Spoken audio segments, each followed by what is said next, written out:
6 news కి స్వాగతం. SI Sriramulu Srinivas మృతికి కారకులైన వారిని కఠినంగా శిక్షించాలి. దళిత ఐక్య వేదిక డిమాండ్. ఎస్ఐ కుటుంబానికి ప్రభుత్వం న్యాయం చేయాలని, కుటుంబంలో ఒకరికి ఉద్యోగంతో పాటు 2 కోట్ల రూపాయల ఎక్స్గ్రేషియా ప్రకటించాలని, మృతికి కారకులైన వారిని విధుల నుండి తొలగించి కఠినంగా శిక్షించాలని కోరుతూ మంగళవారం నాడు సుజాత నగర్ పోలీస్ స్టేషన్లో మండల దళిత ఐక్య వేదిక నాయకులు SHOకి వినతి పత్రం అందజేసి క్రొవ్వొత్తుల ర్యాలీ నిర్వహించారు.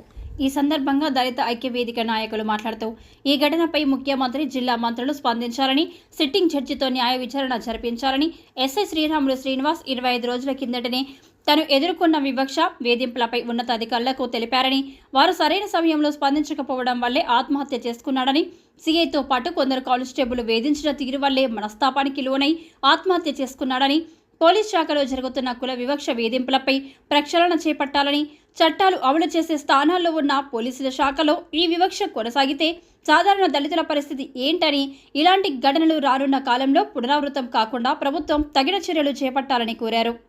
ఈ కార్యక్రమంలో ఐక్యవేదిక నాయకులు గుండేటి వెంకటరాములు, వేలుపుల భాస్కర్, మరిపిటి నగేష్, కత్తి బాలకృష్ణ, కత్తి వెంకన్న, గుండేటి రాములు, మరిపిటి మాధవరావు, కాకటి బాబు, శీలపోగు సురేష్ తదితరులు పాల్గొన్నారు. ఎస్ఐ స్థాయిలో ఉన్నా కానీ మరి ఆయన ఈ రోజున మరి మృతి చెందడం జరిగింది.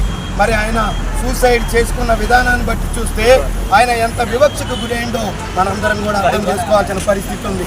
ఇప్పుడున్నటువంటి పరిస్థితుల్లో యావత్ సమాజం, డిపార్ట్మెంట్ కూడా దీని విషయంలో ప్రత్యేక శ్రద్ధ చూపించవలసిన బాధ్యత అందరి మీద ఉందని చెప్పి సందర్భంగా తెలియజేస్తున్నాం.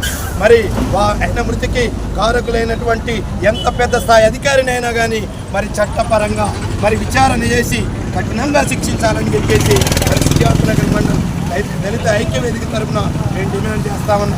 అదేవిధంగా మరి ఏదైతే ఆయనకు వివక్ష గురి చేశారో ఆ అధికారులను శాశ్వతంగా విధుల నుంచి మరి తొలగించాలని ఎస్ఐ గారిని బాధ పెట్టి తను ఆత్మహత్య చేసుకునేలా ప్రవర్తించడం చాలా దురదృష్టకరం. ఇలాగే ఎంతోమంది దళిత వర్గానికి చెందినటువంటి వాళ్ళు ఉన్నత స్థాయిలో జీవిస్తూ ఉన్నారు. మరి ఈ మీడియా ద్వారా చెప్పేది ఏంటంటే యావత్ ప్రజాకినకు కూడా ఇలాంటి సంఘటనలు జరగకుండా మరి దేశంలో ఉన్నటువంటి ప్రజలందరూ కూడా సమాజ స్థాపనలో ఉండి ముందుకు నడవాలని, మన దేశం ఎక్కడికే పోతా ఉందనుకుంటున్నాం. మరి ఇలాంటి మృతికి కారణమైనటువంటి ప్రతి ఒక్కరిని కూడా శిక్షించి ఇలాంటి సంఘటనలు మరలా ముందుకు జరగకుండా స్టిచ్చింగ్ జడ్జి ద్వారా మరి ఎస్ఐ గారు శ్రీరాములు శ్రీరానికి వారి కుటుంబానికి మరి అలాగనే కాకుండా దళిత వర్గంలో ఉన్నటువంటి ప్రతి ఒక్కరికి కూడా ఇలాంటి ఉన్నత స్థాయిలో ఉన్నటువంటి వారికి మరలా ఎలాంటి అన్యాయం జరగకుండా ప్రభుత్వం స్టిచ్చింగ్ జడ్జి ద్వారాగా న్యాయం జరిపిస్తారని కోరుకుంటూ జోహార్ ఎస్ఐ శ్రీరాములు శ్రీరానికి.